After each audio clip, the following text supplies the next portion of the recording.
เมยสูงค่ะเมื่อได้เป็นวันที่25เดือนธันวาคมที่7ปี2026ได้ตอนได้ข่าวใส่มาขอมีข่าว2ตอนเตมาเปิ้นเผาค่ะออนตั้งเปิ้นได้ก็เฮาคามาถ่วมด้วยข่าวง้าวเกี่ยวกับลุยลวงเปิงเป็นหลากหลายตั้งสภาวะหมากฝนในค่ะว่านะเข้าที่ในเมืองแขนั่นน่ะเนาะอิงเนื้อหมากฝนเข้าที่ในเมืองแขจังไหนแฮวก็ในซัมมีพรตุ่มยวนจังหือพวงและจังไหนเฮาคามาถ่อมด้วยกว่านะคะเนาะสายงายเงาลายฟิงฟ้าราศีในมันมีลวงเป็นปลายแหลกลายค่ะเนาะพ่องย่ามมือเหลียวในค่ะเสียวก็ในมันเฮ็ดให้ป่อมีมาเปิงเป็นความอังกฤษในที่ห้องว่า Rainbow ว่ะเพราะความใต้เฮาได้ก็ที่ห้องว่าหมากฝนเนี่ยก็เยอะเนาะหมากในหมายถึงหมากที่อันเบิ่นยื้อดอกกันนั่นค่ะนะวืดใส่กันหมากฟังลีนว่าสังว่าเฮ็ดจังได๋น่ะดอกก็กะว่าอันใดซ้ำเป็นหมากฝนเฮ็ดแหน่ค่ะแล้วก็มีพรตุ่มยวนหนังฮาวแฮงที่ในเมืองแขและเมืองอินเดียเนี่ยค่ะอันนี้ข่าวก็จังหาฮู้เมืองในก้วยค่ะนะว่าเปิงเป็นในเมืองก้นของกลางดอกในมันมีจังไหนป้าไหนค่ะนะเฮามาถ่อมด้วยดีเมืองแขค่ะ อิงเนอหมากโฟนในแฮวก็เมืองแขในไรเกิดขึ้นเปิงเป็นลีนกวนปังน้ำทมน้ำนวงยอก็ลมแรงเขาเนาะที่ในเมืองแขในไรเกิดขึ้นเปิงเป็นเดนบอมเนี่ยค่ะอันในเหปยอก็ซ้ำลมเลียงปั่นลมปั่นเหเฮ็ดเนี่ยเหย้าก็อันเป็นลมเลียงโลงเหแหน่ก็ได้เรียกว่าละลายมิ้วเฮ็ดจั่งใดก็เฮ็ดให้เกิดขึ้นเปิงเป็นฝนตกฮาวแรงในละลายเปิ้นตีค่ะเหมือนจังหนังเปิ้นตีสงเชียงและกวางสีเนี่ยเนาะไล่เกิดขึ้นเปิงเป็นฝนตกฮาวแรงแฮวก็บางตีเนี่ยฝนตกแรงฝนตกไวค่ะเฮ็ดให้ลินกวนปังเนี่ยใหญ่ลงค่ะนะลวงคืบหน้ามาในเดี๋ยวมาเปิ้นแผ่ปันแทง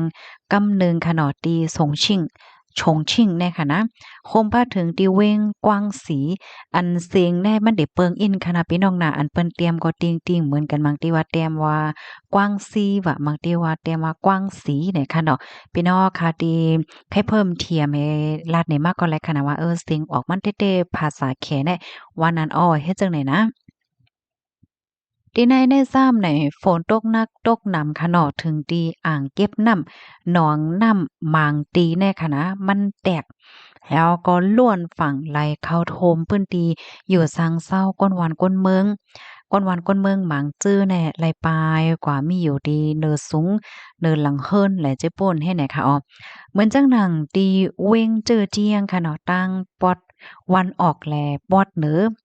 โคมป้าถึงคิมฮอมเว้งหลงปักกิ่งและดังเว้งหลงเลี่ยวหนิงอันในหำยาฝนตกลงมาหนังฮาวแห้งค่ะเนาะถึงตีเฮ็ดให้น้ำแน่มันไหลเข้าโทมในพื้นที่ก้นวันก้นเมืองอยู่เศร้าแลเส้นตั้งบางสายแน่จมอยู่ใต้น้ำมันจังว่าฝนเนี่ยตกลงมายอก็นำในกึ่งกลางนำมากำเหลียวเฮ็ดจังเนี่ย กำในเฮาค่ะสามารถถ่อมด้วยเที่ยงตอนหนึ่งตั้งอินเดียก็ย่านำเหมือนกันในค่ะว่านะโดยในเมืองอินเดียในไลเกิดขึ้นเปิงเป็นหมากฝนค่ะไลพัดเข้าหนังเฮาแห้งๆในพื้นที่อันไลรับพรตุมยวนนำที่สุดแต่ก็เป็นที่เวงนครมหาราชดะน่ะโคมพาถึงเมืองมัมไบเนี่ยไล่เกิดขึ้นเปิงเป็นฝนตกหนักตกหนำ ตั้งแห้งมอนระอร่อยเปรียดใจ3ปากถึง8ปากคา10มิลลิเมตรในข้าวตั้งอ่ำหลายวันก้อยเนี่ยค่ะถึงที่เฮ็ดให้เมืองใหญ่เหมือนจังหนังบัมไบเนี่ยน้ำทมสูงกำเหลียวในน้ำในค่ะไหลๆเข้าท่วมหนังไหว้พายยอกอลีนที่อันอมน้ำนั้นมันอมเป้ยอนี่ก็เฮ็ดให้ไหลเกิดขึ้นเปิงเป็นเพิ่นตึกแหน่กวนปังลงมาจังไหนก็มีค่ะโฮมป้าถึงลินกวนลินปังอ่าลินกวนเต็งใส่อันเป็นเส้นตั้งหลงอันกายจู้วงกลางมัมไปโปเชเนี่ยเนาะถึงตีเฮ็ดให้ลองเก่าๆมาๆได้อย่าเพิด จังไหนนั่นน่ะเลยโฮว่ามีคนรู้สึกสาใจและก้นเลยรับรองตามเจ็บเนี่ยเป็นหลายเกาะให้ไหนคะลวงตั้งอันเป็นจังไหนและอันเหลียมให้จ่ายเนี่ยค่ะตั้งฝ่ายฟิงฟ้าราศีเขาลาดในว่าเปิงเป็นแลมบอมเนี่ยมัน มันเป็นมาย่อก็ใกล้เป็นย่อก็ฮาวเฮียงในเอเชียปอกกำในค่ะเป็นพรปางอันลูกมาดีลกลมฟ้าเฮาค่ะได้มันร้อนไหม้ย่อก็สภาวะสิ่งแวดล้อมมีรองเป็นไปแลกหลายเฮ็ดจังได๋คะก็เฮ็ดให้มันเป็นเพในไหลคืนมาแรงย่อก็ใกล้เป็นเฮ็ดจังได๋ย่อค่ะเรียกเลยว่าเป็นเพศสภาวะอันป่อมาใหม่อันที่ลีโกก็ว่าระยาวเฮ็ดจั่งใดย้อนก็เพราะว่าอันปันฟังเทื่อนลงนั้นนั่นมันเฮ็ดไหลหยาบเฮ็ดจั่งเนี้ยปะยอก่อสร้างลองดูลองซุ่มต่อโครงสร้างในไหลหนังไว้ไผ่จั่งใดนั่นนะคะใส่หมอหอมก็มื้อกุปอกได้เฮาค่ะเนี่ยก็ยามโฮค่ะเนาะพี่น้องเฮาค่ะหมากโฝนอันว่านี่ค่ะนะค่ะตื้อโคมื้อใดก็ค่ะแน่พี่น้องเฮาค่ะโลดจ่องยามเย็นอยู่ค่ะมื้อกาก่อนป่นมาแน่เนาะเพศสภาวะอันนั้นเขาก็เตรียมป้ายอยู่ค่ะโลเนาะว่าเป็นเพศสภาวะเมียวใหม่เนี่ยค่ะว่านะอันลีโกยอก็มีพ่นตุ่มยอนกว้างขวางไหนค่ะเนาะจังหือก็ยาวอย่าไปให้มาแอวมาเยี่ยมดังเมือง ใต้เฮาก็เยค่ะแล้วเนาะพี่น้องเนาะลีโกค่ะเนาะเพศสภาวะปานมื้อเหลียวในค่ะนะข้อมูลอันใดค่าเฮาไหนก็ไล่เบิ่งอิงเอามาที่ห้องการข่าว War Forum และฮบโดยเอไอเนี่ยค่ะเนาะลูกดีข่าวเงาโหนในเสแลกำในเฮาค่ะมาถ่อมด้วยข่าวเงาแทงตอนหนึ่ง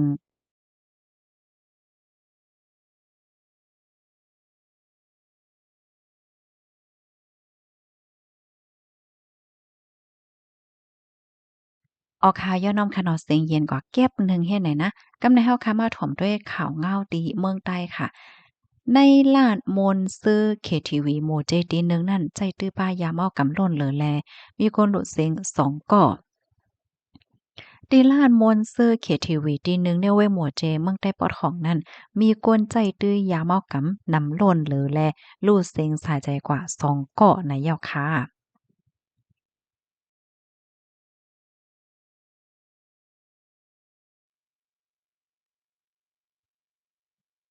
ก้นให้จุ้มจอยเทียมตรงวงก้นลาดีสื่อข่าวแม่คองว่าเมื่อวันที่24เดือนธันวาคมปี2026ยามกลางไหน